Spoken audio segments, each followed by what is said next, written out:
जैसे पिछली रिपोर्ट 8 नवंबर की है कि अभी तक 1200 करोड़ का पेमेंट हुआ है, तो वो जो गति है वो धीमी है। उसमें निश्चित है, चाहे हमारी तरफ से फॉर्म, हम क्योंकि पहले जो फॉर्म भरते थे, अभी मान लीजिए LIC में है, आज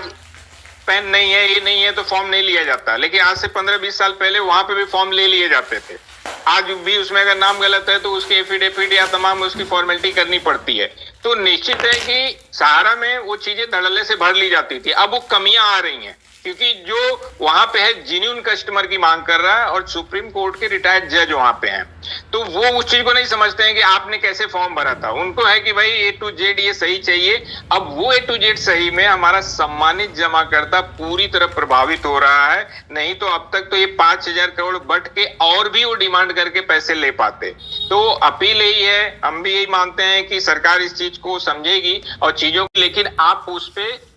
छापना उस तरह बंद कर दीजिए, क्योंकि उससे असर पड़ता है सरकार पे। तो चूंकि सर ने कहा नहीं, मुझे किसी पर्सनल किसी पे अटैक मैं नहीं कर रहा हूं, लेकिन ये चीजें ठीक होनी चाहिए जिससे हमारे देश की अर्थव्यवस्था, सामाजिकता, तमाम चीजों में सुधार आए। तो उसके बाद क्या हुआ कि हमारा एक पुराना सहारा का होता था स्कीम गोल्डन की, उसके सारे कागजात देने के बावजूद 18 ट्रक PSC बल के द्वारा एक दिन में पूरे उसके सारे मुख्यालय, सहारा के चेयरमैन जो थे उनके घर पे पूरा बाथरूम, लैट्रिन सब पूरा धाड़ मारा गया कि ये कागज चाहिए, कि किसी तरह वो उस चीज को रोकें। तो घटना की एक तरह से कह सकते हैं कि शुरुआत घटनाक्रम वहां से हुई। फिर चूंकि जैसा मैंने कहा कि या तो आप चाटुकारिता करते रहिए या हाँ में हाँ, या कुछ गलत हो रहा है तो चुपचाप बैठे रहिए, ठीक है। फिर घटनाएं कुछ आई, अभी ऐसी बहुत सी घटनाएं होती हैं। हर देश चाहता है कि उसका जो मूल व्यक्ति हो वही मेन जगह पे बैठे। आप द स्पाई करके एक फिल्म है, उसको कभी मौका लगेगा तो आप नेटफ्लिक्स पे देखिएगा। सीरिया देश में एक व्यक्ति डिफेंस मिनिस्टर तक की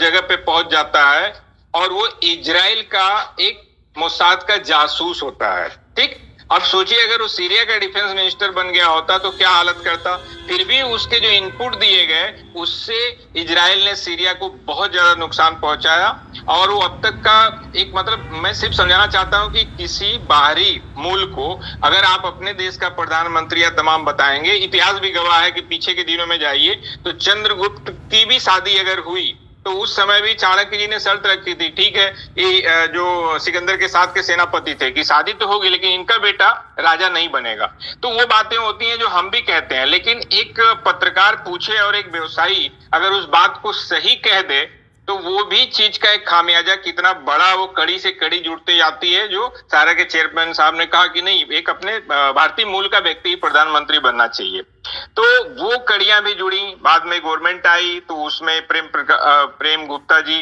जो लालू जी के पार्टी से थे, वो मंत्री थे, मतलब वो फिर ऐसा चीजें देखा गया कि अच्छा ये कंपनी है तो इसका कहां से हम इसको कमजोर कर सकते हैं। तो वो घटनाएं होते हुए आगे चलते चलते जाके जब ये कंपनी ने जो बॉन्ड वगैरह इश्यू किए थे वहां पे आया, लेकिन हुआ तो वो पॉलिटिक्स से, लेकिन चला गया बाद में। चूंकि कंपनी को भी फाइट करना था तो वो जुडिशियल में भी गया उन चीजों को लेके, और वो जुडिशियल में चलते हुए जब वो सुप्रीम कोर्ट तक चला गया तो वहां पे कानून में, जैसा अभी जीके सिंह सर ने बात किया कि बदलाव किया गया, तो आपको बताऊं कानून में बदलाव किया जाता है तो कई चीज सबके लिए किया जाता है, लेकिन कई जगह भारी पड़ता है। जैसे वोडाफोन के मामले को लीजिए, जिसका सिंह साहब ने जिक्र भी किया। वोडाफोन ने 56,000 करोड़ में हज कंपनी को, वोडाफोन को बेचा। अब वो पैसा लेके चला गया। अब भारत सरकार का इनकम टैक्स डिपार्टमेंट ये कहता है कि इसके ऊपर हमारा 11,000 करोड़ रुपया टैक्स बनता है। वो कहता है नहीं, वो टैक्स तो आप उससे हज से वसूलो, और हम चूंकि सौदा बाहर किए हैं तो आपके कानून में ऐसा कुछ है नहीं। फिर उस कानून को पीछे के डेट से लागू किया जाता है और उसके आधार पे उस पे 21,000 करोड़ तो पेनल्टी के साथ जाता है और उसके 7,000 करोड़ की प्रॉपर्टी को, चीजों को जब्त करती है भारत सरकार। नतीजा ये होता है कि इन्फोसिस के संस्थापक तक बार बार कहते हैं कि अगर मैं बाहर जाता हूं तो मामला वोडाफोन का आता है कि आपके देश में निवेश कैसे करें, वोडाफोन का तो आपने बैक डेट से वो लगा दिया। अंत में अभी की सरकार क्या नतीजा हुआ कि फ्रांस के कोर्ट ने फैसला सुनाया और भारत सरकार की कई संपत्ति को जब्त किया, एयर इंडिया का। तब जाके भारत सरकार जागी कि ये मामला तो है इतने 6-7 हजार करोड़ का, लेकिन इससे लाखों करोड़ का निवेश नहीं आएगा, और वो बैक फुट पे आए सरकार और बोली कि ठीक है हम इसको छोड़ते हैं। तो तो ये तो चूंकि विदेशी कंपनी का मामला था तो वहां हो गए, लेकिन वही जब सहारा के साथ 2012 में बैक डेट से लाया गया कि नहीं बॉन्ड का अगर आप लाते हैं तो फिर उससे पब्लिक आप सेबी से परमिशन लेंगे, तो चूंकि बैक डेट से आया तो कोर्ट भी उसी चीज को कानून को मानेगा और उस आधार पे उसने वहां पे डिसीजन दिया। अब चूंकि डिसीजन आने के बाद कोर्ट की भी मजबूरी हो जाती है, किसी जज ने फैसला सुना दिया तो अब उससे आप हट नहीं सकते, नए जज पे जज बदले जा रहे हैं, चीफ जस्टिस आ रहे हैं, लेकिन वो सोचते हैं कि अगर हमने जरा भी बदला तो हमारे ऊपर आरोप लग जाएगा, तो क्या फायदा, इससे अच्छा हम उसको फुलफिल कराएं कि भाई आपका ये इतना 1000 करोड़ है, इतना आप दो तभी आप छूटोगे, तब तक आप छूटोगे नहीं। अब कुल मिला के अगर अभी तक विथ इंटरेस्ट देखें तो 28,000 करोड़ रुपए पड़े हुए हैं, जो एक बहुत बड़ी राशि है। ये तो है कि धन्यवाद कि अभी की सरकार में सहकारिता मंत्रालय के नेतृत्व में 5,000 करोड़ की उसमें मांग की गई और वहां पे हुआ कि चलो भाई 5,000 करोड़ आए तो हम शुरुआत करते हैं, तो एक अच्छी पहल थी जहां भी एक इतना अच्छा अमाउंट, अच्छा उस अमाउंट को भी उस समय के पिछले दिनों के जो हमारे फाइनेंस मिनिस्टर थे, जैसे अभी बहुत से फंड होते हैं ना बैंक में, 7 साल तक किसी ने नहीं लिया, पीपीएफ का 10 साल नहीं लिया, तो उस फंड को senior citizen protection fund, investor education protection fund, ऐसा करके गवर्नमेंट के पास तो पैसे का अकाल पड़ा ही रहता है, तो वो सोर्स ढूंढते हैं। तो ये जो सहारा का पैसा था, इस पैसे को भी उन्होंने प्लान कर लिया था कि हाँ ये तो 2 नंबर का है तो कोई लेने वाला नहीं है, तो इस पैसे को भी वहां ट्रांसफर। लेकिन क्योंकि सहारा ने एक चीज इसमें बहुत अच्छी की थी कि भाई अगर हम पैसा दे रहे हैं तो पार्टी पेमेंट दे रहे हैं तो ये एस्क्रो अकाउंट होगा और इसमें सिग्नेचर दोनों जन की होगी,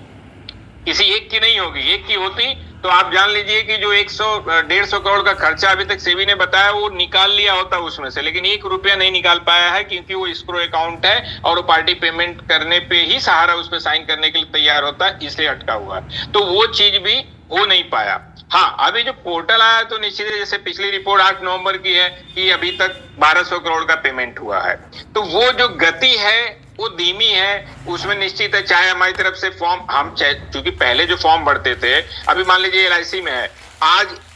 पेन नहीं है, ये नहीं है तो फॉर्म नहीं लिया जाता, लेकिन आज से 15-20 साल पहले वहां पे भी फॉर्म ले लिए जाते थे। आज भी उसमें अगर नाम गलत है तो उसकी एफिडेविट या तमाम उसकी फॉर्मेलिटी करनी पड़ती है, तो निश्चित है कि सहारा में वो चीजें धड़ल्ले से भर ली जाती थी। अब वो कमियां आ रही हैं क्योंकि जो वहां पे है जेन्युइन कस्टमर की मांग कर रहा है और सुप्रीम कोर्ट के रिटायर्ड जज वहां पे हैं, तो वो उस चीज को नहीं समझते हैं कि आपने कैसे फॉर्म भरा था, उनको है कि भाई A to Z ये सही चाहिए। अब वो A to Z सही में हमारा सम्मानित जमाकर्ता पूरी तरह प्रभावित हो रहा है, नहीं तो अब तक तो ये 5,000 करोड़ बट के और भी वो डिमांड करके पैसे ले पाते। तो अपील यही है, हम भी यही मानते हैं कि सरकार इस चीज को समझेगी और चीजों को उसने आसान किया भी है, लेकिन अभी भी काफी मतलब उसमें आसान करना बाकी है, वो हो ताकि हम ज्यादा से ज्यादा जमा करता, हमारा अभी जैसे 50,000 है, फिर वो रेंज और बढ़ाएं, 5 लाख के ऊपर वालों को मतलब उसमें शामिल करें जिनसे आईटीआर और तमाम चीजें मांगी जा रही हैं, जबकि 1 लाख जमा किया 15 साल में उसका 10 लाख हुआ, वो कहां से लाए कि मैं 10 लाख कहां से लाया। तो ये चीजों को सुधार करते हुए उसमें तेजी आए, जिससे हमारा एक 28,000 करोड़ बड़ी रकम है। चूंकि मैंने कहा कि सुप्रीम कोर्ट का क्या है कि पहले का ऑर्डर, अब वो चाहे उनका जो भी ये रहे कि भाई अगर हम इनको छूट दिया तो दूसरे लोग भी आएंगे, तो इसलिए वो अपना पकड़ के बैठे हैं स्टैंड की नहीं आपको 24,000 समथिंग करोड़ देना है, 10,000 करोड़ बाकी है वो दीजिए। अब उस चीज पे संस्था मैनेजमेंट अपना काम कर रहा है, तो यानी अगर 28,000 करोड़ में 10 और जोड़ दीजिए आने के बाद तो 38,000 करोड़ का पेमेंट निश्चित है। ये लगता है कि पोर्टल के माध्यम से होगा, बस उसको आसान करने की जरूरत है। जो भी सम्मानित जमा करता है जिनका भी फिलहाल वो मार्च 23 पकड़ा हुआ है, आगे वो डेट भी हो सकता है जनवरी में बढ़े, तो उस पे फिलहाल डिमांड करके अपना जो भी प्रोसीजर है ताकि वहां से ज्यादा पैसे निकल जाएं, ताकि बाद में कंपनी के हेड में जब आए तो फिर कंपनी बाकी का भुगतान करेगी। लेकिन जैसा कि आज का टॉपिक है चक्रव्यूह, तो निश्चित है कि चक्रव्यूह की शुरुआत थोड़े से होती है, लेकिन या तो आप शांत बैठे रहें उनकी सुनते रहें तो वो भी सही नहीं है, क्योंकि कई लोग कहते हैं आपको शांति बैठना चाहिए, लेकिन अगर आप अपने से खुद पूछें कभी तो कब तक कितनी बार आप शांत बैठे रहें। जैसे कि एग्जांपल आप बताएं कि क्रिकेट में जब इस पुणे वॉरियर टीम ली गई तो उस समय युवराज सिंह का क्या हुआ कि कैंसर हो गया, तो उस समय कंपनी ने मांग किया कि हमको बाहरी खिलाड़ी लेने दिया जाए, मुंबई इंडियंस को लेने दिया गया, इनको नहीं लेने दिया गया। बाहर मैच हो रहा था, सहारा का बैनर हटा के वहां एम्बीवली लिख दिया गया,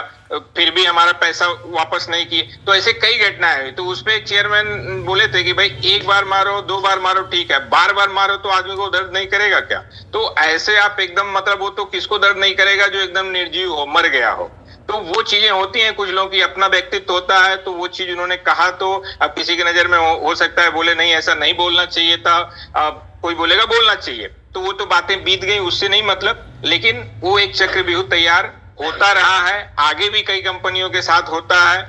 भविष्य में ऐसा नहीं है कि होगा नहीं, ये चीजें चलती हैं। लेकिन अभी फिलहाल है कि जो पोर्टल है उसमें आसानी हो और ज्यादा से ज्यादा सम्मानित जमाकर्ता का उसमें पेमेंट की प्रक्रिया आसान हो। सर मेरा धन्यवाद, हो गया।